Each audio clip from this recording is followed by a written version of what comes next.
Security alert. There's a flying vehicle next to the castle. Oh crap.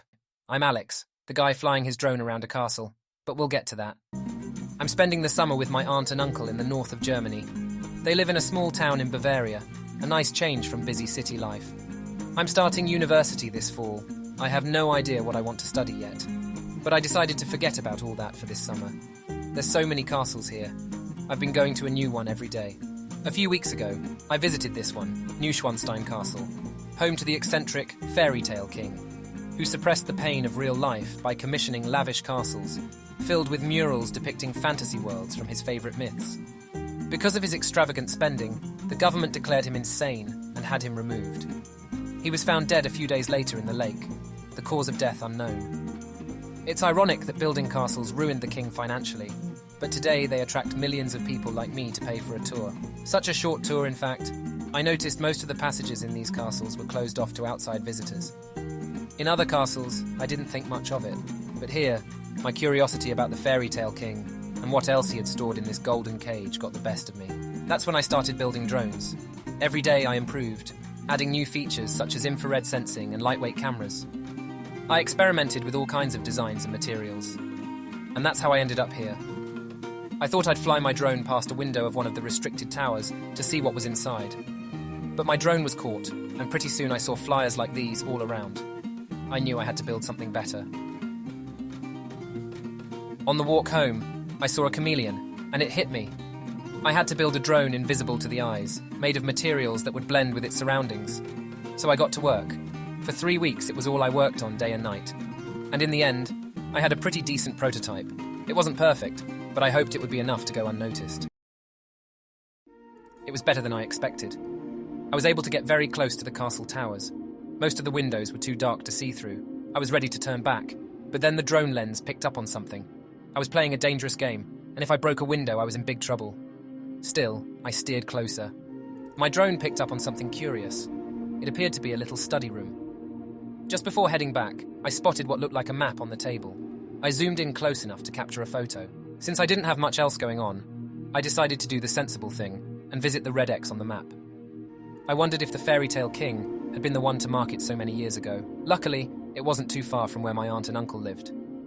I wasn't sure what I had expected to find, but I was a bit disappointed to only see a dreary ice cream shop. I guess a part of me hoped there was more to it. Summer was ending soon, and I started packing my things, though I dreaded the thought of returning to real life. Plus, I was bummed I'd have to leave my drones here since they wouldn't make it through airport security. I decided to go for one last fly. Bavaria looked beautiful at night. I sat under a bridge and used my drone's camera to navigate over a garden and gorge. That's when I saw this at the edge of the forest. My drone was running low on battery. At first, I thought the screen was glitching. I got closer. The camera quality was poor, but despite this, I could still make out things that perplexed me. My drone was about to die, so I head home. I lay awake all night. I couldn't understand what I'd seen in the forest. It struck me. That was the same place marked on the map. But I was just there a few hours ago, and all I saw was an ice cream shop close to the trees. Surely I wouldn't have missed these strange houses and winged people. I couldn't comprehend any of it, but I was determined to find out more. That night, my dreams were full of odd fairies, the type a little girl might play with in a dollhouse. I went back the next day at night, pacing along the perimeter of the woods, but all I saw was the same ice cream shop next to the dark forest. My flight was leaving soon. I tried to forget about what I'd seen and pack the last of my things. But again, my curiosity got the best of me, and I took my drone back to the forest one last time. The forest from my drone's lens was as beautiful as the night before. I wanted to explore it on foot, but I was running late for my flight. Plus, I had no idea what the fairies might do if they saw an intruder. So I went back to get my bags and say goodbye to the sleepy little town that had been my home for the summer. As I was about to leave my room, I found a note attached to the side of the drone I'd just flown. It was written in dainty, elegant script. I've been thinking about it since. This is what it said. Dear seeker of the unseen, we sensed your presence, an adventurer with a curious heart and eyes that seek beyond the ordinary. In the realm of fairies, we dance among the veils of reality, hidden from ordinary sight. Your drone, a vessel of ingenuity, has unveiled our world to your eyes, and now we invite you to explore the wonders that lie within. But remember, perception is not limited to the lens of a machine. Open your heart, embrace the magic that dwells within you, and you shall find our realm not only through the drone's eye, but also through the whispers of your soul. With enchantment, the fairies of the unseen realm. That's when it hit me. I hadn't discovered some sort of different world. The fairy realm was just augmented on top of our own world. I just couldn't see it without the sensors of my drone. That's why I didn't see anything when I went in person. I had experimented with building all kinds of sensors. The drone I took to the forest had a quantum sensor.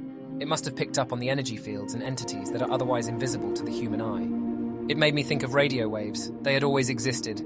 We just weren't able to perceive them until we had better sensors. Same goes for microscopic organisms. We just had to develop the technology to see them. So here I sit, back home in London, trying to process all I've seen. Generative artificial intelligence has taken off recently, so I thought I'd try to use it to tell my story. Maybe the fairy tale king had known more than he was given credit for. So I guess my message to you is, treat crazy ideas with an open mind. Most ideas seem weird at the beginning. Who knows what else is out there for us to discover? It's hard to believe now, as I generate this video, that even artificial intelligence was considered a failed science not too long ago. Now, when I walk through the streets, all I can think is, what other unseen realms surround us?